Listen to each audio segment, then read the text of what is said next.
Good afternoon, my dear friends. Today we have the discussion about the retinal vascular occlusion, which is a very important chapter for all of you. Okay. So the next question is why it is very important. Okay. So it will come as a long question. It may come as a short question. It's a long case, short case, spotter, sir, and sometimes FFS spotter also. And our students used to know all the answer to all why, what, when, and whom, and all the percentage and the number. Okay. So next is what is vascular occlusion? Yes, this is occlusion of the retinal vessels, either a branch or a total occlusion. Okay. So sometimes they may ask you that origin in uh, in theory examination they may ask who was coined the name. It is Green in 1981 for the CRVO and 1982 it is Frange for the BRVO. But the next question is that what is the classification? They may ask you that what is the classification of the, so broadly RVO is can be CRVO or hemi CRVO or BRVO. BRVO either may be a major BRVO or macro BRVO, and CRVO and hemi CRVO either is ischemic or non-ischemic. The next question is, suppose the basically the theory part, yes, you may read from the books and all this, but basically my presentation is for the discussion about the cases. Suppose you get a case in BRVO or CRVO in your examination.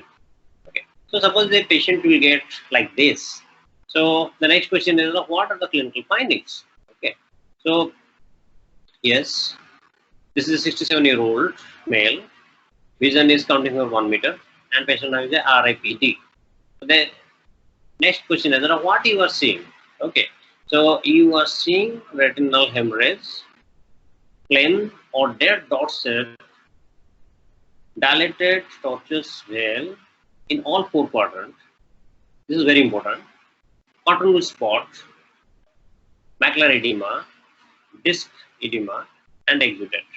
This is normally what you are, how you describe a fundus examination, like what is the media, what is the retinal vessels, what is the disc, what is the macula, and what is the retinal structures. Okay, so this is one type of presentation, and sometimes they may ask you that what the typical description of this type of bleeding, which is called as the blood and thunder. Okay. The next question is, the next case is sometimes like this. This is a case where there is a toxicity of the vessels, all vessels of tortuous, and there is, you can get like some sort of spot hemorrhages all over the. So this is a impending CRVO. The next question is, the next case is like this. Sometimes you may get like the retinal hemorrhage in the inferior quadrant only. Okay, so and here you can see that the disc is not a normal disc. Okay,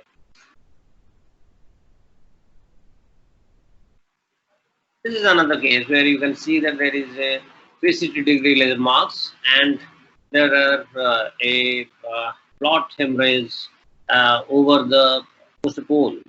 And this is called as a pre-retinal hemorrhage. They may ask you that why it is pre-retinal hemorrhage. You can tell that yes, I can't see the retinal blood vessels. That's why it is pre-retinal hemorrhage.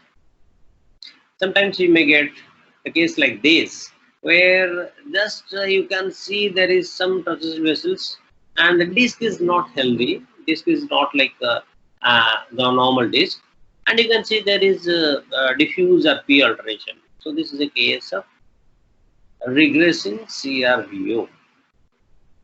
So these are the different clinical picture which you may get at the different stages of evolution of the disease. Okay, and so if you remember, suppose you get in short case, in case of long nodes, You have to write all these things. Then the next question, suppose after the clinical examination, they may ask you that what is your diagnosis? Okay, you may have to tell in different steps, like it is a CRVO. You have to mention whether it is acute or regressing CRVO. What are the type of CRVO, like ischemic or non-ischemic? Whether there is a macular edema is there or not, whether vitreous hemorrhage is there or not, and what are the anterior-segment complications.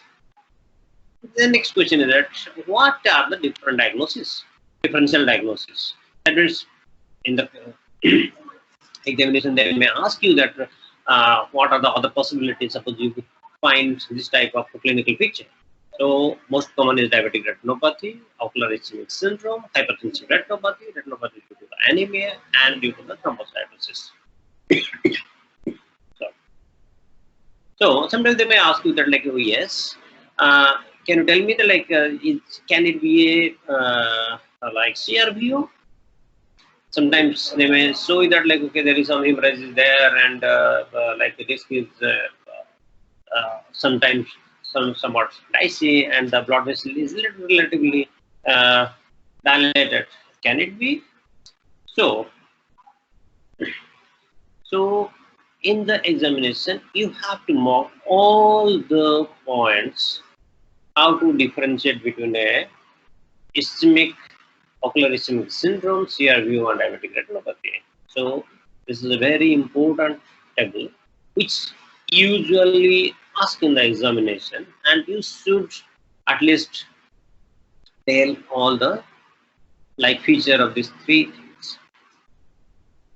The next question is that what type of CRVO is it, whether it is a non-ischemic or is ischemic. So if the initial presentation is very poor, if there is the presence of RIPD and NVI or NVZ, it is more in favor of ischemic CRVO. Sometimes they may ask you that what are the other things, then you can tell that, like, ERG you can do to rule out the whether it is a ischemic or non-ischemic. Detail I will come later.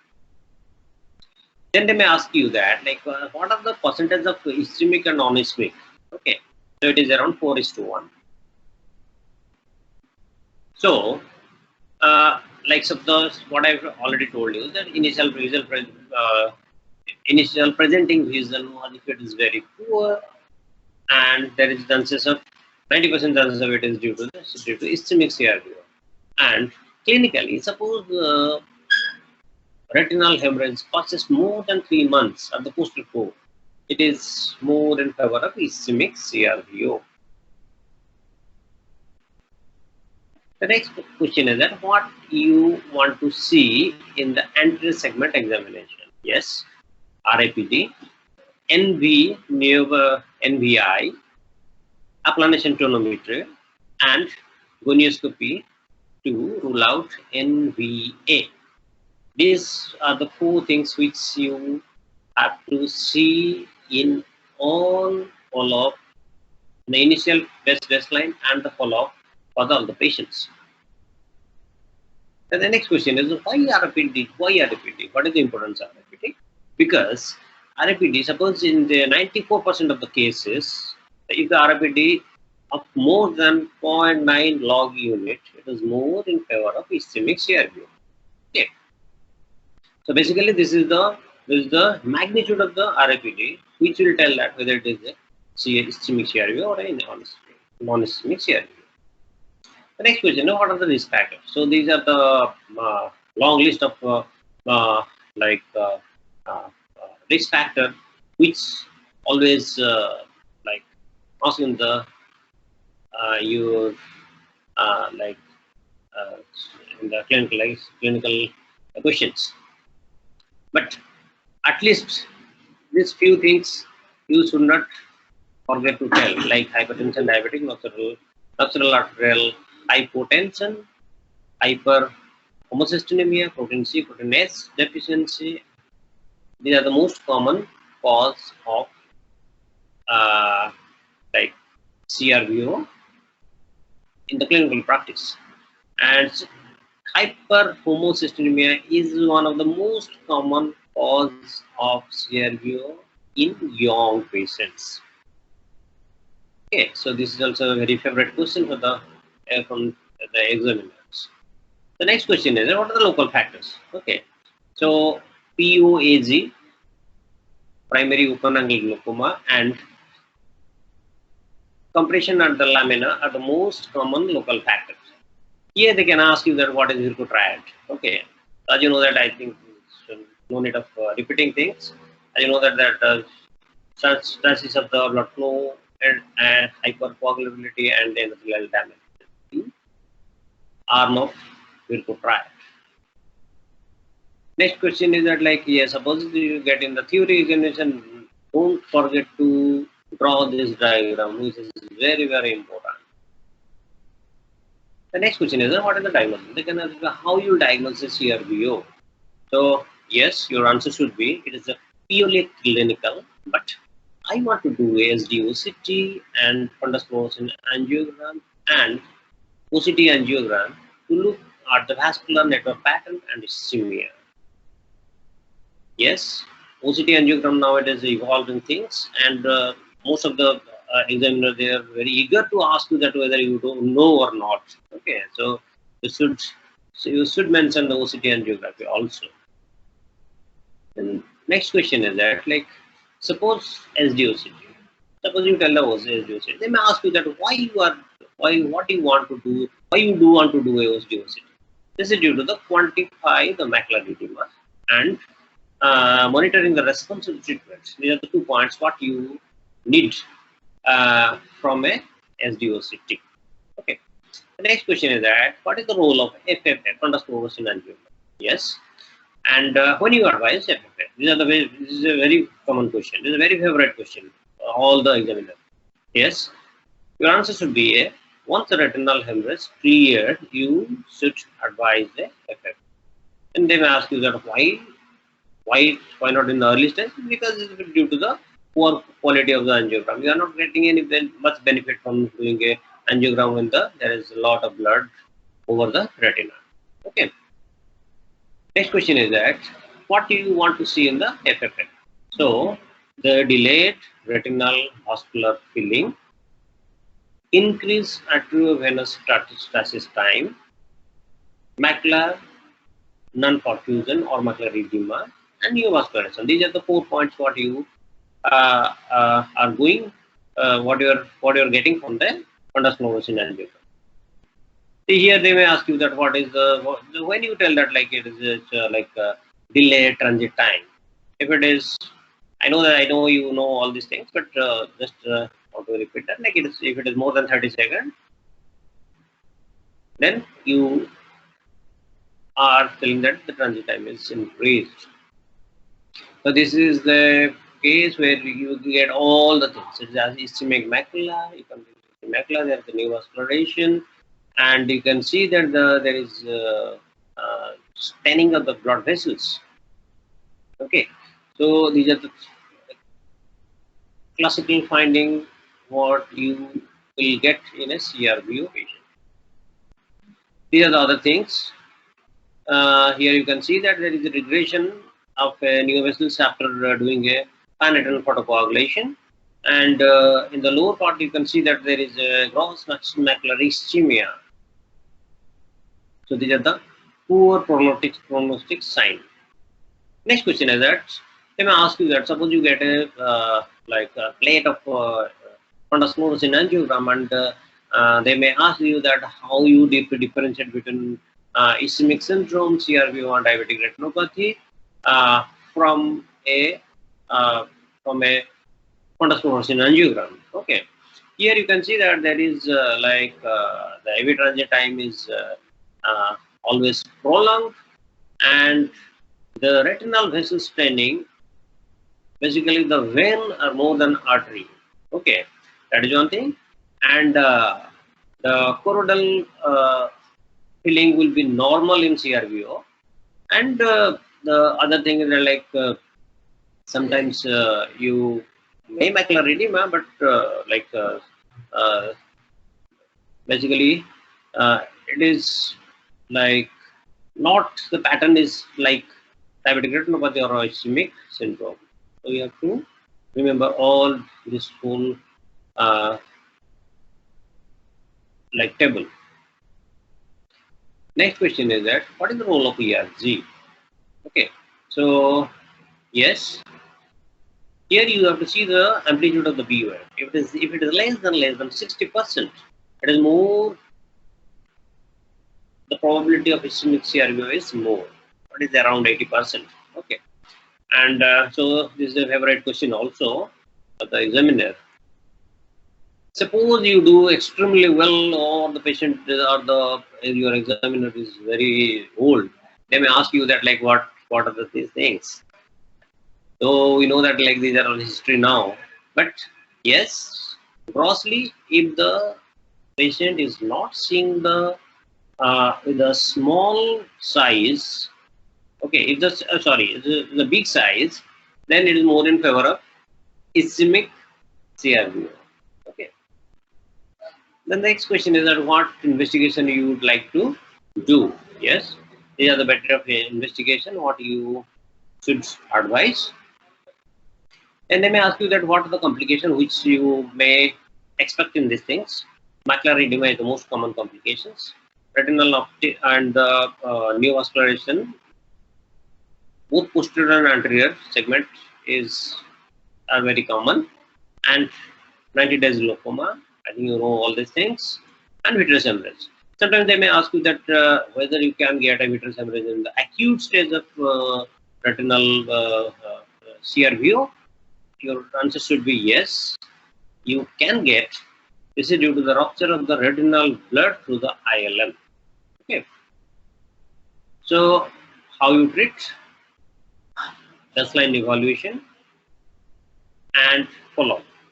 Follow-up is very important. Okay. So, what are the modality of treatment? Laser photocoagulation. This is the most ancient way of treatment. The role of laser is defined by CRVO, a CVO study, where they have found out that like if there is a macular edema, laser having no role, and the next question is that whether laser can prevent the high risk neovascularization, which is the most dreaded complications. Yes, if it is more than 2 clock hour, then it's really help.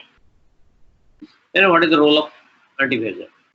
Yes, these are the here they may ask you that what are the different study which show that the role of anti-VEGF. Yes, use. Then they may ask you that like what is the role of bevacizumab, aflibercept, and triamcinolone. Here they may ask you that what is the SCORE study, because this is the oldest like line of management. Okay, so I'm not going to detail. Yes, these are the like it helps, but having complication is also not like not less. Here, Ozurdex it may come as a like a short note. That's why I just want to go little detail. So here, what is the Ozurdex? The role of Ozurdex is defined by the Geneva study, which this is a sustained release dexamethasone implant.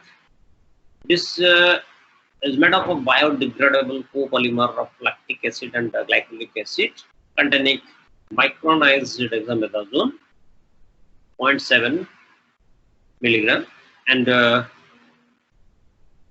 which shows that there is a significant amount of decrease in the macular edema, and the most complication is the cataract and the glaucoma.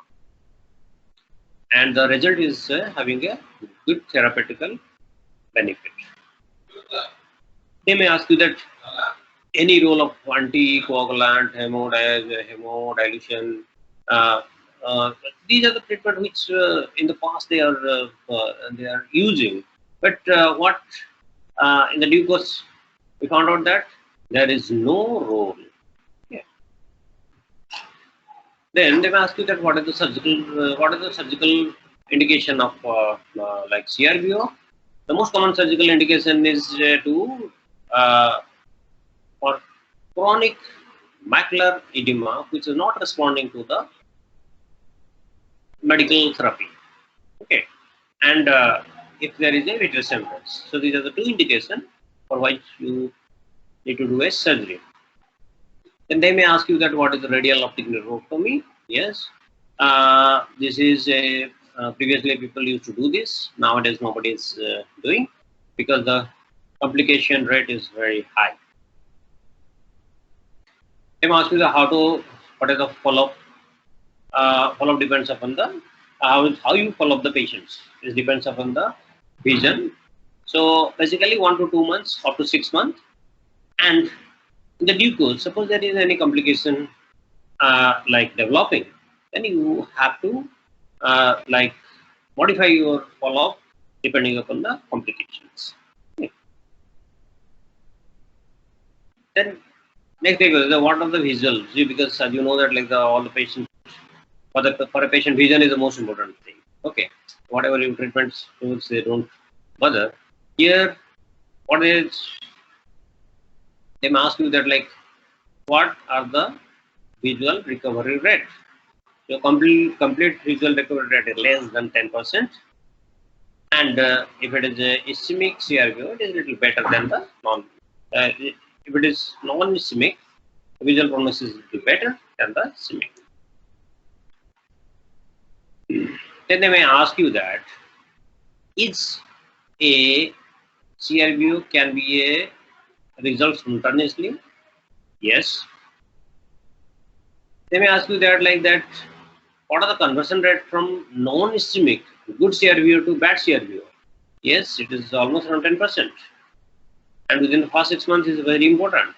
Sometimes it may convert to ischemic CRVO, even if the initial presentation is non-ischemic.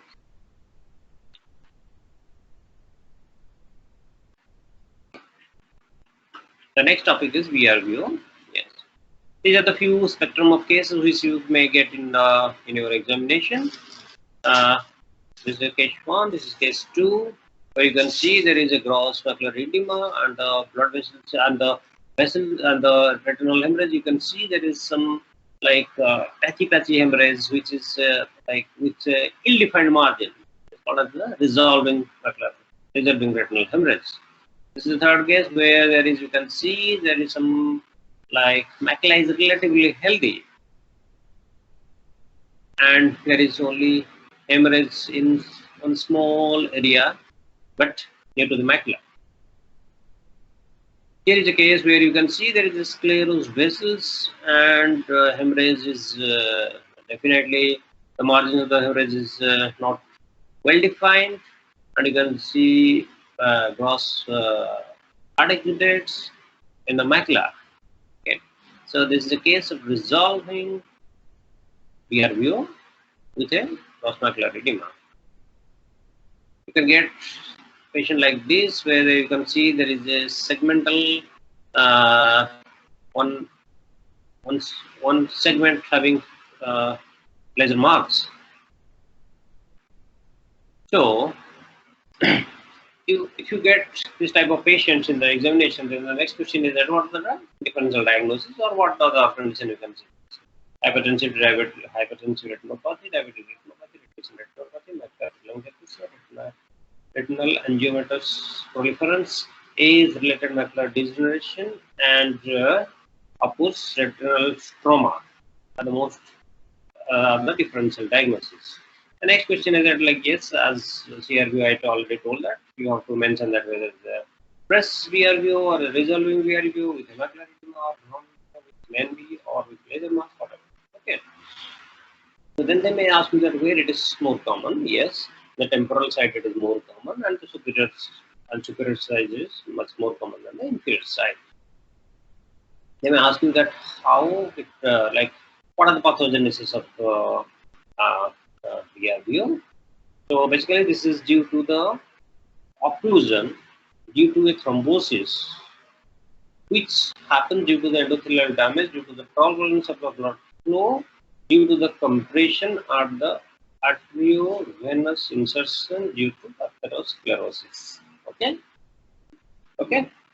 So, so the next question is what are the risk factor? Yes, the local risk factor are glaucoma, ocular infection like Ills, toxoplasmosis, sarcoidosis, Behçet's disease, and vascularitis like vascular causes like Ills disease.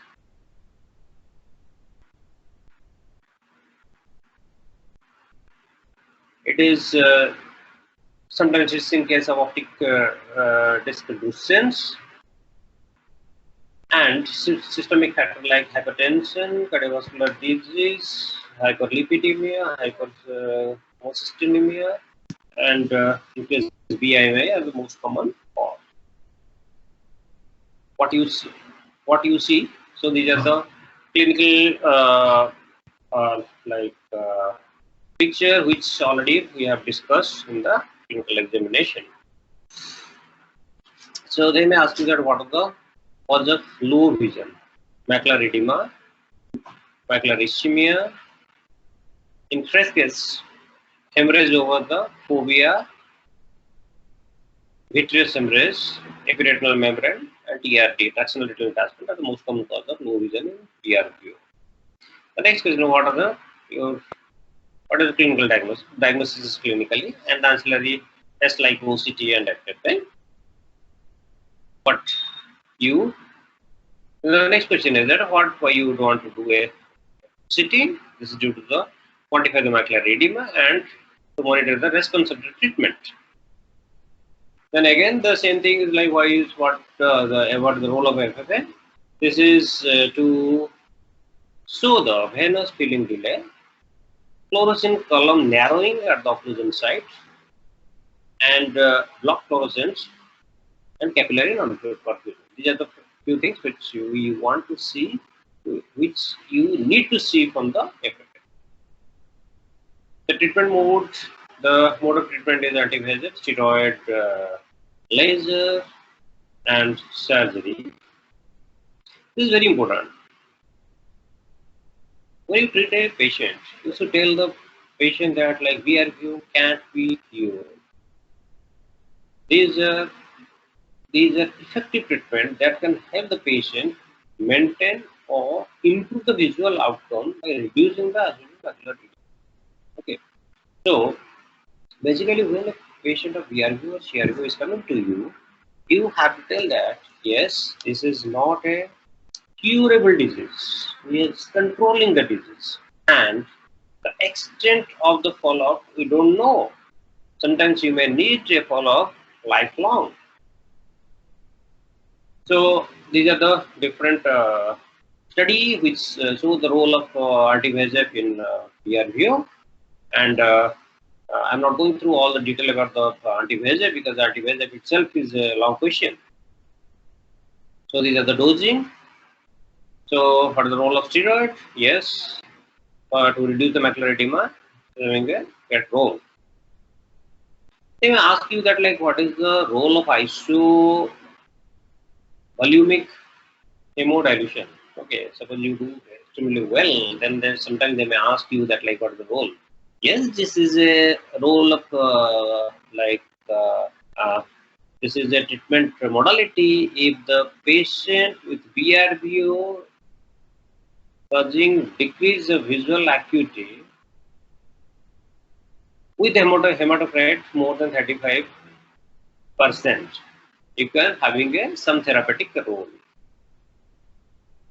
So, what is the role of laser? Yes, if it is new vessels, you have to go for a sectoral PRP. And then, what is the role of surgery? Yes, intravenous scintigraphy. The role is controversial now.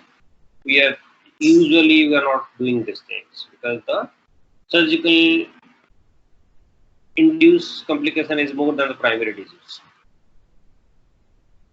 And vitreous surgery for the vitreous hemorrhage or macular TRD. They may ask you that how you follow the patient. Yes, this is like patient to patient basis. You can't generalize the follow-up. So you have to see at regular interval. If the complication is happening, then you have to, according to the complication, you have to follow. Then what do you expect from the, like, what patient expect from you? Okay. So, yes, definitely, PRVO is better than CRVO. And more than 60% of the patients, the final visual acuity is more than 20 to 40, which is a very, very, very impressive thing. The natural course of the disease depends upon the type of occlusion and the degree of occlusion and the development of the collaterals. So if the collaterals, these are the good prognostic factor. And poor prognostic factor is like if there is a hemorrhage or if there is a macular PRVO and any macular pathology. And what are the chances of, they may ask you that what are the chances of developing a PRVO in one eye when there is a PRVO in the fellow eye? 10%. Thank you so much.